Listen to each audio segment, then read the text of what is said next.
बिस्मिल्लाहिर्रहमानिर्रहीम, अस्सलाम वालेकुम। लाइव डॉक्टर शाहिद मसूद के साथ मैं हूँ सुमेरा सलीम। नाज़रीन, पीटीआई के सुहेल अफरीदी साहब खैबर पख्तूनख्वा के नए वज़ीर आला मुंतखब हो गए, जिस पर गवर्नर खैबर पख्तूनख्वा फैसल करीम कुंडी साहब ने वज़ीर आला का आज होने वाला इंतखाब गैर आइनी करार देते हुए कहा कि जब तक अली अमीन गंडापुर साहब का इस्तीफ़ा मंजूर नहीं हो जाता, वज़ीर आला का इंतखाब जो है गैर आइनी तसव्वुर होगा। जबकि दूसरी जानिब वज़ीर आज़म मोहम्मद शहबाज शरीफ साहब की मिस्र के शहर शर्म अल शेख में मुनक़िदा अमन सरबराह इजलास के मौके पर मुतअद्दिद आलमी रहनुमाओं से मुलाकातें भी हुई हैं। इसके अलावा भी दीगर मौज़ूआत पर आज हम गुफ्तगू करेंगे। स्टूडियो में हमारे साथ मौजूद हैं डॉक्टर शाहिद मसूद। अस्सलाम वालेकुम डॉक्टर साहब।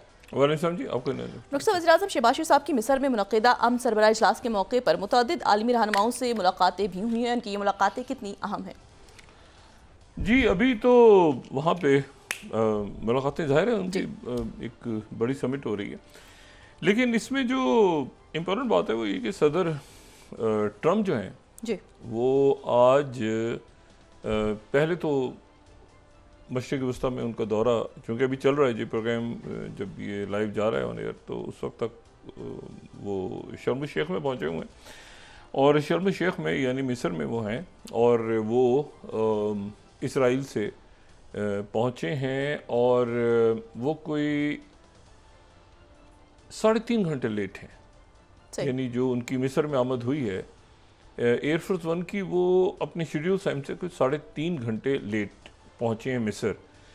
यानी उन्होंने जो वक्त इसराइल में गुजारना था उससे ज़्यादा वक्त उन्होंने गुजारा है। और उसमें अगर हम देखें उनका ये दौरा जो है, क्योंकि मैं हमेशा ये बात कहता हूँ और आगे मैं इसको जब तक गुफ्तगू का मौका मिला तबसरे का, तो जियो पॉलिटिक्स अगली जो है वो गज़ा से ही जो भी मनाजिर तुलू होंगे वो गज़ा से तुलू होंगे। यूक्रेन एक साइट के ऊपर एक दूसरा मामला चलता रहेगा। गज़ा में जो कुछ हो रहा है वो चाइना के साथ रिलेशनशिप में, रशिया के साथ रिलेशनशिप में, यूरोप के साथ, ये पूरी दुनिया का जो अगला उसमें गज़ा और ये जो वेस्ट एशिया या मशरिक़ वस्ता ये बहुत आम है और उसकी वजह यह है कि उसकी कई वजूहत हैं। अच्छा, मैं सबसे पहले तो आज ट्रम्प साहब पहुँचे तो उस पर ज़रा तज़किया करते हैं। ट्रम्प जो हैं वो पहुँचे और उनका बड़ा ज़बरदस्त इस्तकबाल हुआ बेंगोरियन एयरपोर्ट पे और नेतन्याहू के साथ इसराइल के का जो सदर है रोज़ वो और स्टीव विटकॉफ भी मौजूद वहीं पे थे और अमेरिका के इसराइल में एम्बेसडर और प्रेसिडेंट ट्रम्प के साथ एक बड़ा डेलीगेशन उनका तशरीफ़ लाया। स्टीव विटकॉफ, जेरेड कुशनर, इवेंका जो हैं ये पहले से ही मौजूद थे इसराइल में और वहाँ पे जो तशरीफ़ आवरी हुई प्रेसिडेंट ट्रम्प की, तो उनके साथ secretary Marco Rubio, secretary Pete Hegseth उनके साथ और एक उनके साथ एक अच्छा स्ट्रॉन्ग उनके साथ चेयरमैन जॉइंट भी उनके, तो एक मौजूद डेलीगेशन के साथ वो पहुँचे और उसके बाद वो जो है वहाँ से वो पार्लियामेंट चले गए, कनेक्शन चले गए। अब वहाँ जो उनका खिताब हुआ, पहले तो ये है कि उस खिताब में दो जो अरकान थे, ऐमन ओदा और ऑफर कासिफ, इन दो ने दरमियान में नारेबाजी की और नारेबाजी जो थी वो प्रेसिडेंट ट्रम्प के ख़िलाफ़ थी और ये थी कि इसराइल को तस्लीम करो और प्रेसिडेंट ट्रम्प और नेतन्याहू को उन्होंने जेनोसाइड में दोनों, प्रेसिडेंट ट्रम्प को भी कहा और नेतन्याहू को, दोनों को, तो इसी दौरान वो सिक्योरिटी उनको पकड़ के बाहर ले गई और वो फ़लस्तीन को तस्लीम करो, फ़लस्तीन को आज़ाद करो के नारे लगा रहे थे दोनों। ये इम्पोर्टेंट बात।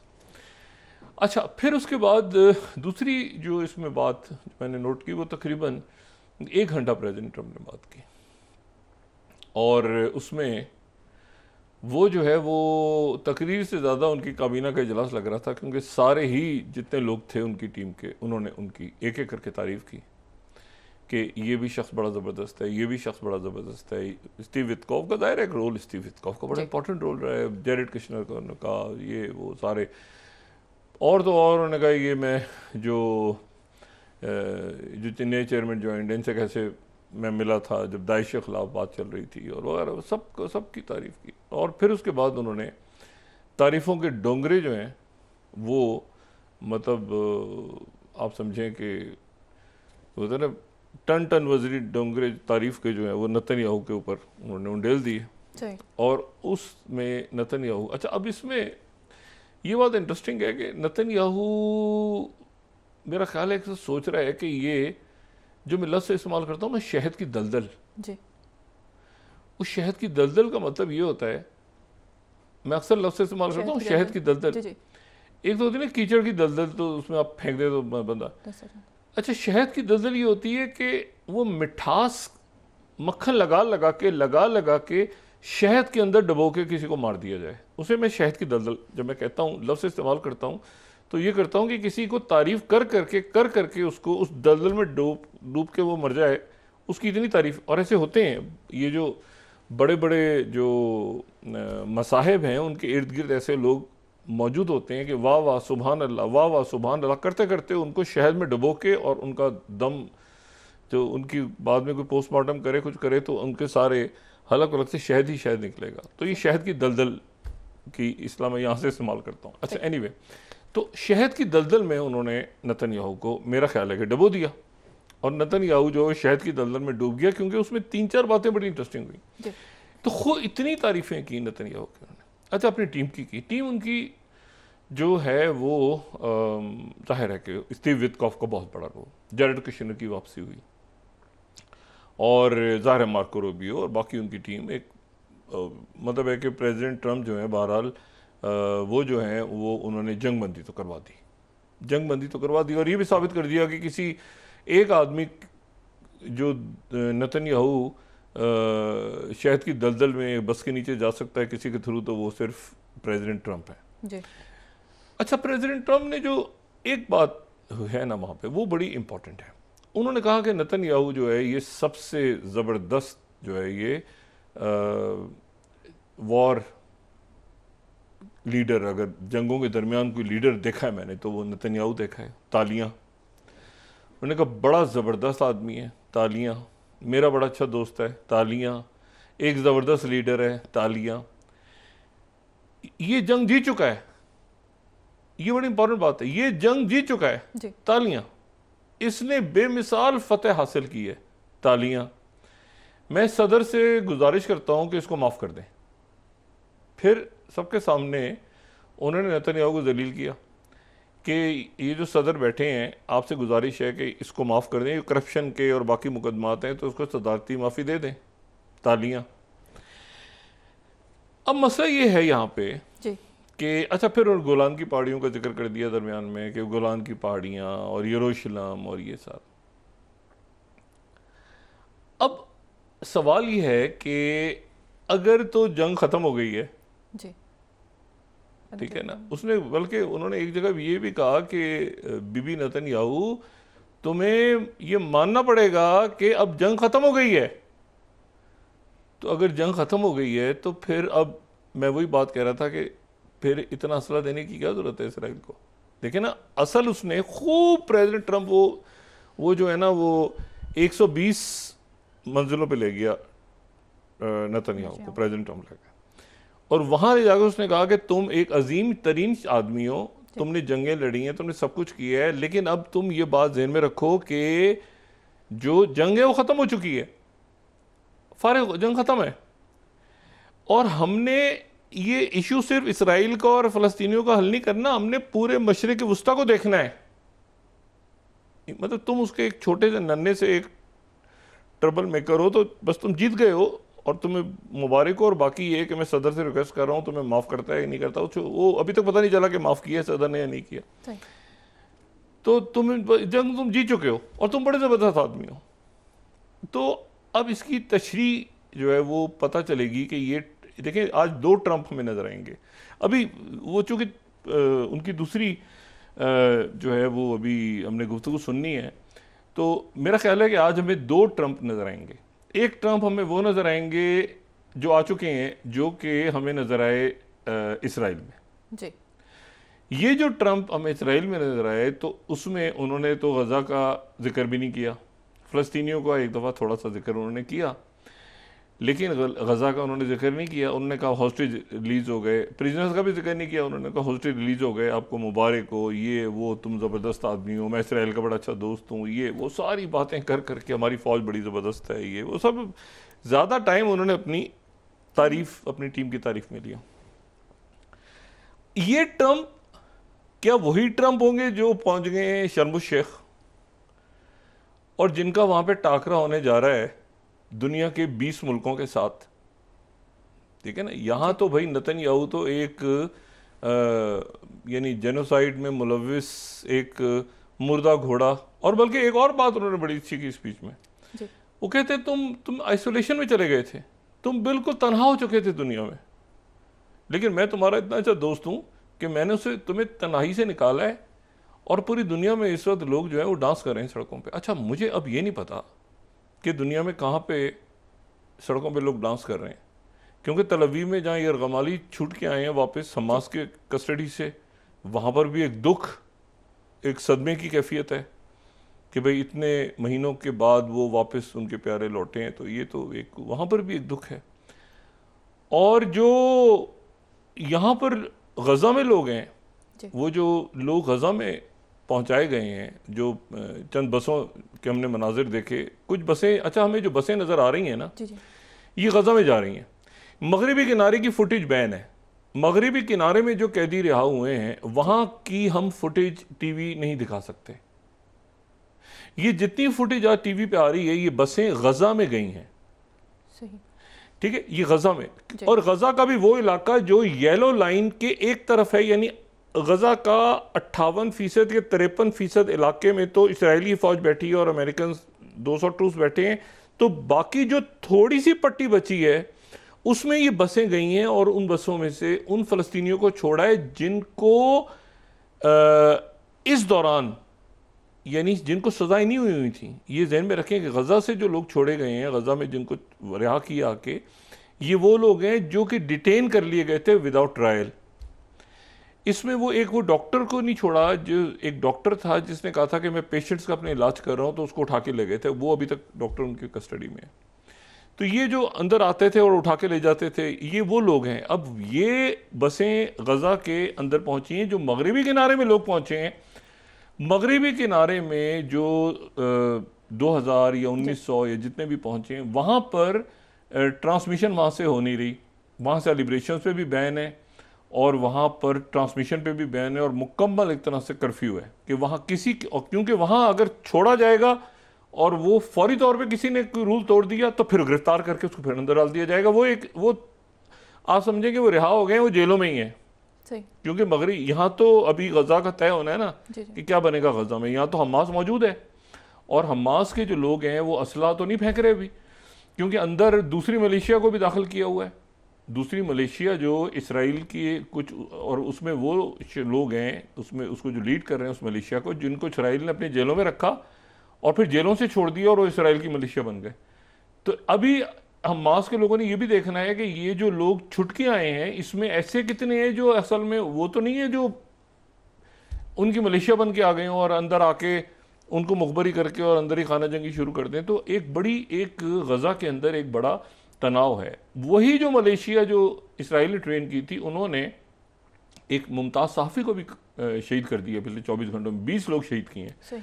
यानी अंदर गज़ा के अंदर ही वो लोग जो जेलों से छूट के आए उन्हीं को अंदर जाने दिया और वो फिर एक दूसरा ग्रुप बन गया कि देख हमने कुर्बानियाँ दी हैं, हम जेलों से आए हैं, असला उठाया और मारना शुरू कर दिया। तो ये इस वक्त सूरत हाल गज़ा में पैदा हो सकती है। और वहाँ जो ऑलरेडी मौजूद हमास के लोगों ने, उन्होंने जो फौरी तौर पर यरगमालियों को रिहा किया, उसके पीछे ये भी वजह थी कि उनको इस बात की भी इतला है और अंदाज़ा है और तारीख़ है। जिन लोगों ने एक तारीख़ थोड़ी बहुत देखी है या इंटरेक्ट किया है वहाँ पे उन इलाकों में, मैं आपसे हमेशा ये कहता हूँ कि वहाँ बिट्रेयल की बड़ी खौफनाक तारीख़ है, बहुत खौफनाक तारीख़ है। और ऐसी तारीख़ है कि इंसान लरज़ जाता है कि ऐसा इस किस्म का बिट्रेयल भी हो सकता है कभी। अच्छा, तो वो लोग सारे रिहा के अंदर गए हैं और वहाँ पर आज की रात कैसे गुजरती है, क्या कोई खाना जंगी तो नहीं हो जाती, वहाँ पर हमास भी मौजूद है, दूसरे भी लोग गए हैं, कैसे उनको वेलकम किया जाता है, कितना उनको उनकी एक्सेस हो। तो हमास के लोगों ने पहले वो जिंदा लोग तो सारे छोड़ दिए।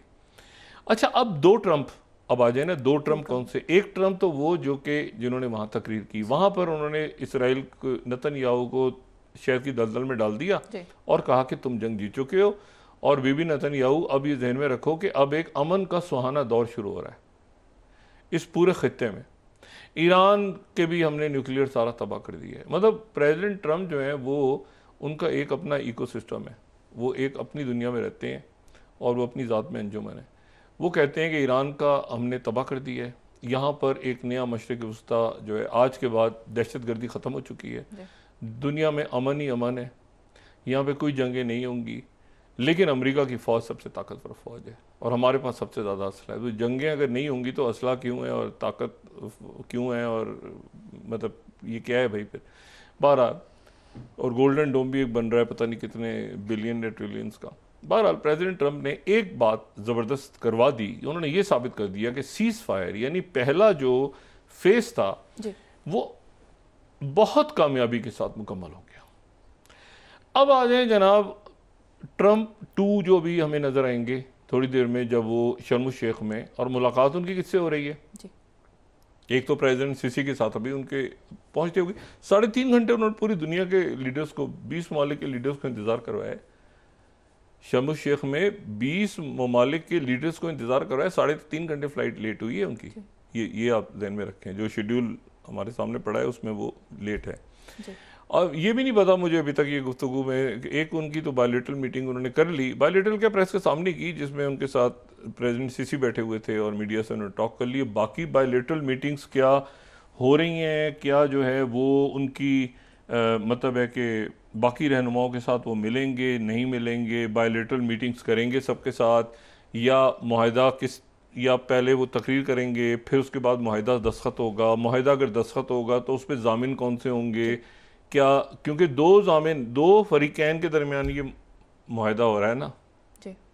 एक है इसराइल और एक है हमास, और दोनों नहीं है भाई। ये मुआहदा किसके दरमियान हो रहा है?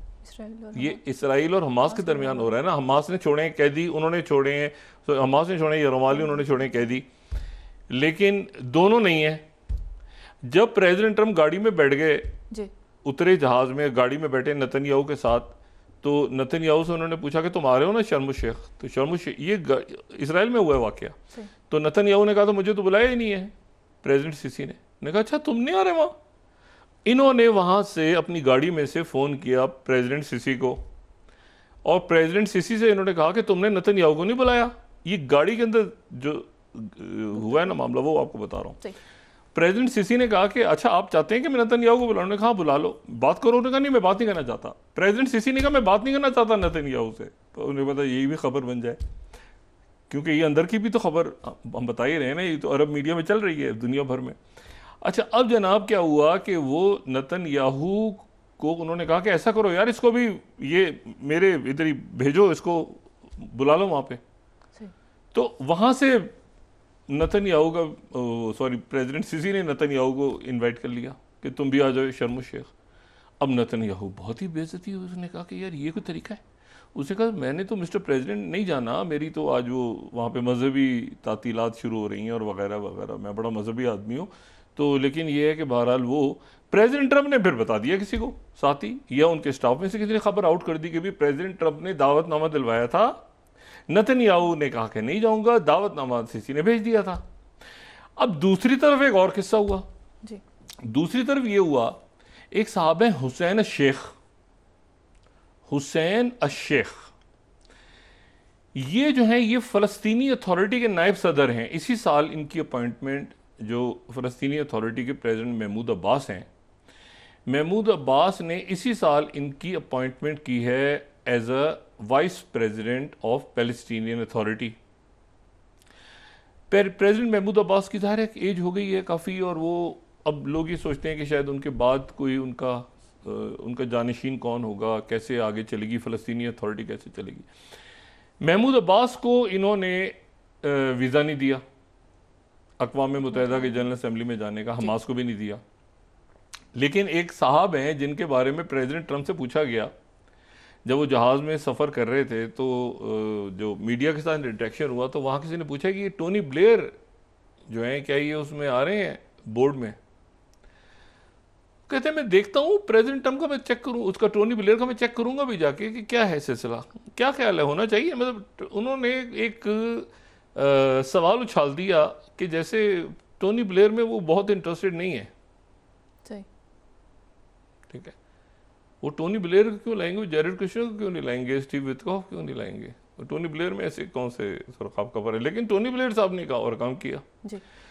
टोनी ब्लेयर साहब जो हैं वो जब अक़वाम मुत्तहिदा का जनरल असेंबली का इजलास हो रहा था, वहाँ पे सारी दुनिया के ये जहाँ पर अरब, सऊदी अरेबिया और फ्रांस की मीटिंग भी हुई है और दुनिया के कई मुल्कों ने तस्लीम किया फ़लस्तीन को आज़ाद रियासत के तौर पे, तो वहाँ पे टोनी ब्लेयर मौजूद थे लेकिन वो किसी अरब रहनुमा से मिले नहीं। कल वो जॉर्डन पहुँच गए, उर्दन पहुँच गए और ओमान में जाने के बाद उनकी हुसैन शेख से मुलाकात हुई जो कि फ़लस्तीनी अथॉरिटी के जो वाइस प्रेसिडेंट हैं, यानी महमूद अब्बास का जिनको जानिशीन भी कहा जाता है। लेकिन वो पॉपुलर नहीं है, वो पॉपुलर नहीं है। और ये जो है ये मैं नहीं कह रहा, मैं न्यूयॉर्क टाइम्स को कोट कर रहा हूँ। फोर्थ, न्यूयॉर्क टाइम्स ने कुछ अर्से पहले इनके बारे में ये लिखा था, new Palestinian leader rises in West Bank, he is very unpopular.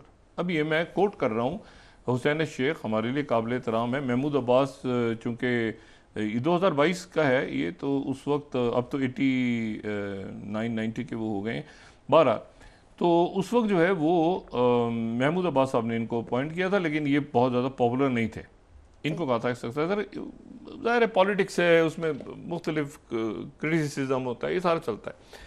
लेकिन टोनी ब्लेयर इनसे मिले जॉर्डन में, और जॉर्डन में जो इनसे मुलाकात हुई तो उसके बाद एक नई डेवलपमेंट हुई, वो ये हुई कि शर्म शेख में प्रेसिडेंट महमूद अब्बास को दावतनामा आ गया। टोनी ब्लेयर ने कहा कि ज़रा मैं चेक करता हूँ ना कि यहाँ पर मौसम का क्या हाल है, अरब ममालिक में इतनी गालियाँ मुझे पड़ रही हैं, लोग इराक नहीं बोले अभी तक, तो मैं ज़रा चेक करता हूँ वाटर ज़रा कि कैसे यहाँ पे कैसे माहौल कैसा है। तो उन्होंने, और तो हमास से तो मिलने से रहे, किसी अरब मुल्क के रहनुमा से मिलते तो इस दुनिया के पीछे लग जाती कि तुम ब्लेयर प्लान का हिस्सा हो।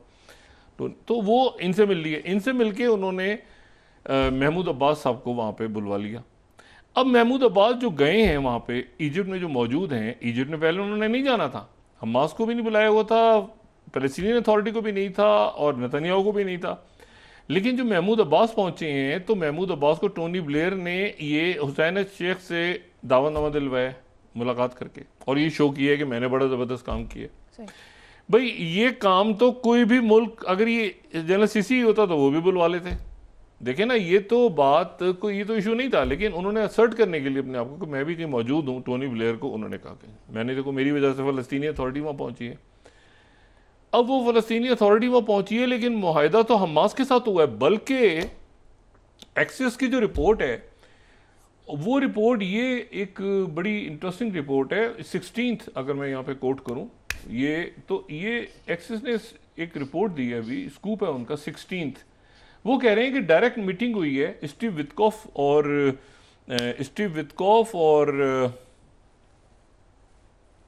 जेरेड कुशनर की शर्म शेख में बुध की रात को 1-on-1 मीटिंग हुई है उनकी एक साहब के साथ जिनका नाम है खलील अल हया। और खलील अल हया जो हैं, इधर से 2 शख्सियात थी, उधर से वो 4 हमास की शख्सियात बैठे हुए थे, 4 रहनुमा बैठे हुए थे। हमास की मरकज़ी क़यादत के साथ वो ये बैठे हैं रात के 11 बजे और तकरीबन 40 मिनट तक इनकी गुफ्तगू हुई है। उसके बाद इस रिपोर्ट के मुताबिक जो मीडिएटर्स थे वो उस मुलाकात में से हटके चले गए। उन्होंने कहा कि आप ज़रा बराह रास्त बात करें। डेडलॉक आ गया था, जो डेडलॉक है वो मीटिंग में डेडलॉक आ गया। उन्होंने कहा कि इन प्रिजनर्स को आप नहीं छोड़ेंगे और 2 रियासती हल का ऐलान नहीं करेंगे और कंप्लीट इसके ऊपर अमल नहीं करेंगे तो हम इससे हटते हैं। उसके बाद ये हुआ कि इस रिपोर्ट के मुताबिक, ये रिपोर्ट जो मैं कोट कर रहा हूँ और इसको फिर टाइम्स ऑफ इसराइल ने भी कोट का भी है 15th, Witkoff and Kushner meet directly with Hamas leaders last week to seal the deal. अब ये सील द डील कैसे हुई, ये स्टोरी है जिसको सारे मीडिया कोट कर रहा है। वो कहते हैं कि जी वो मिले, 7 वाले कमरे में मौजूद थे इजिप्ट, टर्की और कतर के आला हुकाम और इंटेलिजेंस चीफ्स, उन्होंने एक मरहले पे कहा कि आप ज़रा अमेरिकन के साथ डायरेक्ट बात करें इस मामले में, आप खुद उनसे बात करें इस मामले पे। वो जो बार बार वो कह रहे हैं ना, हमास की लीडरशिप कह रही है कि हमें गारंटी दी है अमेरिकन ने मीडिएटर्स के थ्रू, वो ये मुलाकात खुल के सामने आ गई है।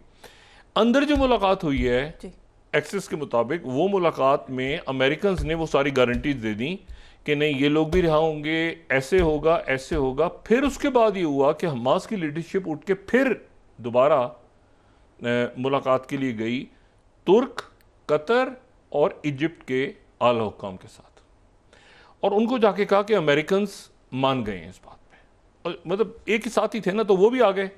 फिर वो जो हमें मनाजिर नजर आ रहे हैं ना, जिसमें सब एक दूसरे से मिल रहे हैं, मुबारकबाद दे रहे हैं, मुआहिदा साइन हो गया, एक तस्वीर है ना बीच में, वो जो दरमियान में सारे हमें, वो उसी दिन की तस्वीर है, वो उसके बाद की तस्वीर है जिसमें वो सारे हमें कतर के रहनुमा भी और बाकी सारे हमें आपस में एक दूसरे को मुबारकबाद देते नजर आ रहे हैं। क्योंकि उसके बाद ये हुआ कि फिर वहां से मैसेज गया मार्को रूबियो को, वो मार्को रूबियो जिन्होंने फिर प्रेसिडेंट ट्रंप को गुफ्तगू के दौरान आके कान में विस्पर करते हुए कहा कि जी आप ये नोट पकड़ें और जल्दी से ट्रूथ सोशल पे डाल दें कि जी वो मुआहिदा साइन हो गया है, मुआहिदा तय हो गया है। ये उस वक्त हुआ, उस वक्त जब ये शर्म शेख के फोर सीजन होटल में मुलाकात हो चुकी थी जैरेड कुशनर, स्टीव विटकॉफ की हमास की क़यादत से, और उसमें ये 3 मुल्कों के जो मीडिएटर्स हैं, इजिप्ट, कतर और तुर्की, और इंटेलिजेंस चीफ्स हैं 2 मुल्कों के। और ये जो मुल्क हैं इनके इंटेलिजेंस चीफ्स बड़े, यानी तुर्की के तो ख़ास तौर पे, मैं PhD भी हैं, पढ़े लिखे, बड़ा और ख़ास उनका एक एक्सपीरियंस पे, फिर 2-3 साल जिस तरह उन्होंने पूरे खत्ते को देखा है, उन्होंने सीरिया को भी देखा है, बाकी भी देखा है, इसी तरह इजिप्ट के अंदर बाकी मुल्कों के भी। तो ये बात डायरेक्ट हो गई हमास और इनके दरमियान। अच्छा, अब उसमें इसीलिए वो वहाँ पे जो हमास की लीडरशिप है वही जानती है कि ये बात जैरेड कुशनर, स्टीव विटकॉफ ने हमारे सामने नहीं की, मीडिएटर्स के सामने की है, जिसमें कतर भी है, तुर्की भी है और उसमें जो है वो इजिप्ट भी है। अब प्रेसिडेंट ट्रंप वहां पहुंचे हैं और ये सारी शख्सियत साथ हैं, सारे जामिन। देखिए अर्दोगन भी वहां पहुंचे हुए हैं। प्रेसिडेंट अर्दोगन जो हैं वो, आप प्रेसिडेंट अर्दोगन क्या समझते हैं लोग, प्रेसिडेंट अर्दोगन जो हैं वो पहुंचे हुए हैं, और प्रेसिडेंट अर्दोगन के साथ उनके इंटेलिजेंस चीफ हैं जिनके सामने सारी बात हुई थी कि जी 2 रियासती हल कह रहे हैं ना, इसको आखिर तक पहुंचा। ट्रंप प्लान में है ना, आखिर में जो 19वां पार्ट है वो तो 2 रियासती हल की तरफ ही जाना है ना। ये न्यूयॉर्क डेक्लेरेशन सऊदी अरेबिया और फ्रांस के दरमियान जो हुआ वो यही था ना कि 2 रियासती हल के बगैर क्या आगे जाना है, 2 रियासती हल जिसके दारुल हुकूमत यरूशलेम होगा। अच्छा, और कैदी भी सारे रिहा होंगे। अब जनाब वो तो हो गए ना ट्रंप 1 जिन्होंने शहद की दलदल में फेंक दिए नेतन्याहू को। तो नेतन्याहू को उन्होंने कहा कि तुम जंग जीत चुके, तुम सबसे बड़े, तुम एक ज़बरदस्त आदमी हो, अब निकलो, अब ये हमने रीजन को ठीक करना है, पूरे खत्ते को ठीक करना है, ईरान के साथ बातचीत करनी है। स्टीव विटकॉफ तुम ईरान से बातचीत करो, तुम पुतिन से बातचीत करो, तुम इधर करो, उधर जान में जाना है। एकदम से वो तरोताज़ा हो गया ज़ेलेंस्की, जैसे उन्होंने कहा पुतिन से बात करो तो ज़ेलेंस्की का फ़ौरन आ गया, मुबारक हो, तालियां क्या मेरी तरफ तवज्जो दें। इशू ये है कि अगर जंग जीत चुका है इसराइल, देखिए ना इसराइल आज के बाद से वो प्रायोरिटी लिस्ट में पीछे चला गया। अब तुर्की की तरफ देख रहे हैं प्रेसिडेंट ट्रंप, वो मैक्रों बैठा है वहाँ जनाब, एक तरफ शहबाज शरीफ साहब पहुँचे हुए हैं, एक तरफ अमीर कतर बैठे हुए हैं, उधर सऊदी वजीर खारजा मौजूद हैं, उधर बहरीन के खलीफा पहुँचे हुए हैं, उधर बरतानिया के वजीर आज़म पहुँचे हुए हैं, इटली की वजीर आज़म पहुँची हुई हैं, जर्मन चांसलर पहुँचे हुए हैं, बरतानिया के वजीर आज़म, तो सारी दुनिया, अक़वाम मुत्तहिदा भी बैठी हुई है और सारे तालियां बजा रहे हैं। वहां तो थोड़े एक ही तालियां थी ना, यहां तो सारे तालियां बजा रहे हैं ना। तो मसला ये है कि वो क्या बात करेंगे प्रेसिडेंट ट्रंप से कि जी अच्छा जी आप जो ये वहां पर उस जेनोसाइड में मुलविस आदमी को आप सबसे बड़ा यहाँ पे मजते के वस्ता की और दुनिया की तारीख का आपने बड़ा कर दिया कि उसको सबसे बड़ा आपने जो है वो फातेह करार दे दिया। तो बाकी क्या है जी, ब्रेक के बाद बाकी झक मार रहे हैं सारे क्या जी। नाज़रीन वापस आते हैं छोटे से ब्रेक के बाद।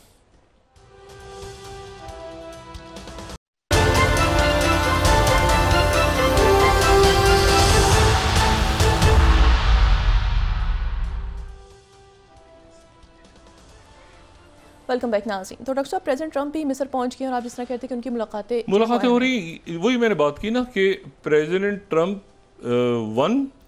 जो मौजूद थे यरूशलेम में, उन्होंने वहाँ पर यरूशलेम में कोई नेतन्याहू की तारीफ़ें बहुत की हैं, लेकिन वो नेतन्याहू को उससे मिला कुछ नहीं है अभी तक देखा जाए तो। उससे पहले ही वो सारे जो भी लोग छोड़ने थे, जो रिहा होने थे इधर से उधर से, अब ये है कि वो आगे जो अब यहाँ जो बात हो रही है ना, यहाँ पर दुनिया सारी मौजूद है और बड़े तगड़े लीडर्स मौजूद हैं, और वो लीडर्स मौजूद हैं जो प्रेसिडेंट ट्रंप को कुछ दे सकते हैं या जिनके साथ प्रेसिडेंट ट्रंप ने आगे चलना है। नेतन्याहू तो अब बस ख़त्म हो गया ना, जंगबंदी हो गई। वो बार बार कहते रहे होस्टेज रिहा हो गए तुम्हारे, सबको मुबारक। और इसराइल में अगर लोग खुश हैं इसलिए कि उनके होस्टेज वापस आ गए, बाकी वो कैदियों पर क्या गुजरी। अब देखें, एक बंदा उसका नाम था यासिर अबू शहाब।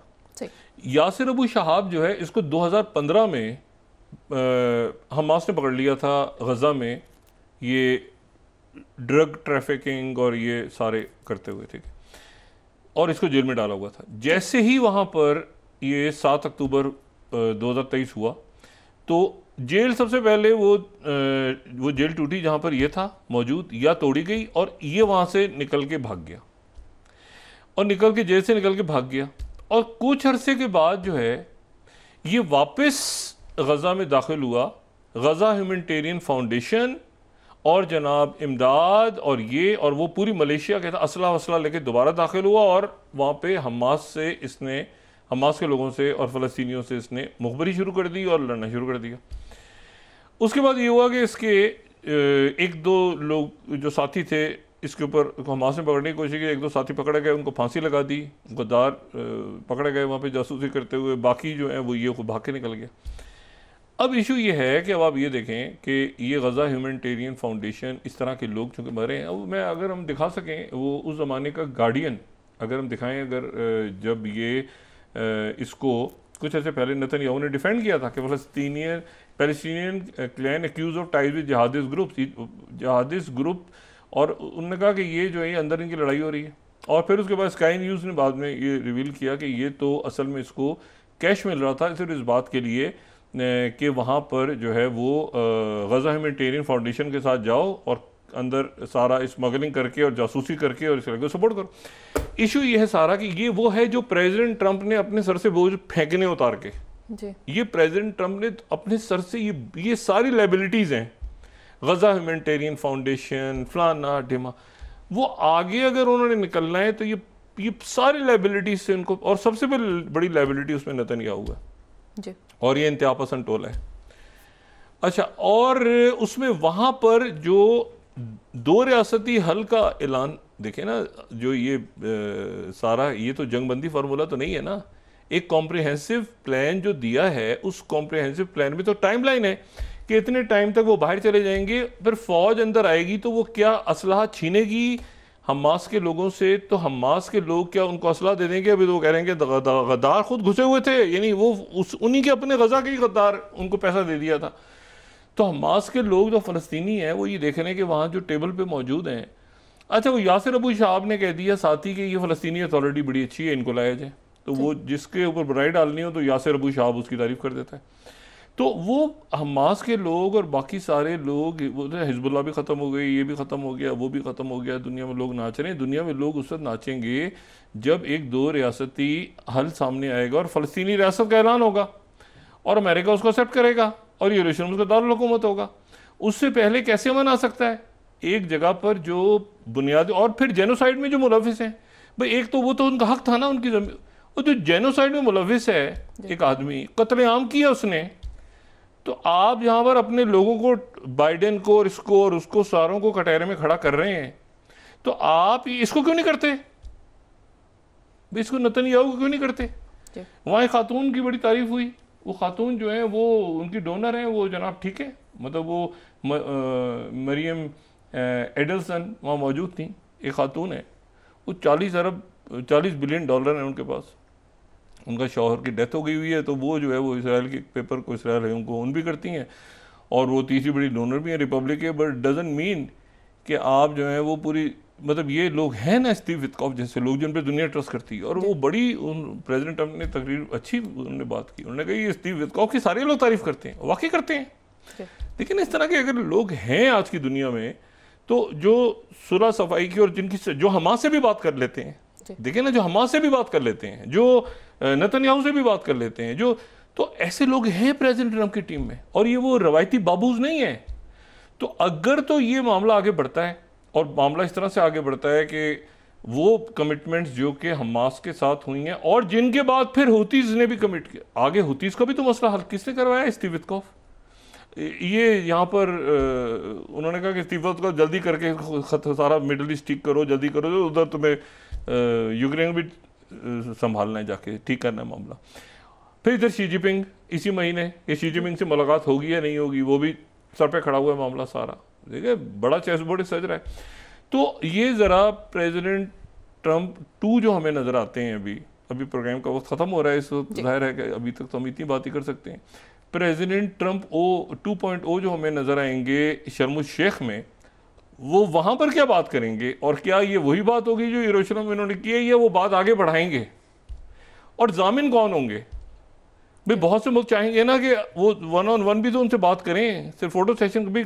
अगर वो कह रहे हैं सारी दुनिया के किंग्स आए हुए हैं, लोग आए हुए हैं, सब कंट्रीब्यूट, वो किसने क्या कंट्रीब्यूट करना है फोटो सेशंस के अलावा? तो जिस मुल्क ने जो करना है उनसे फिर फर्दन बात होगी ना प्रेसिडेंट ट्रंप की।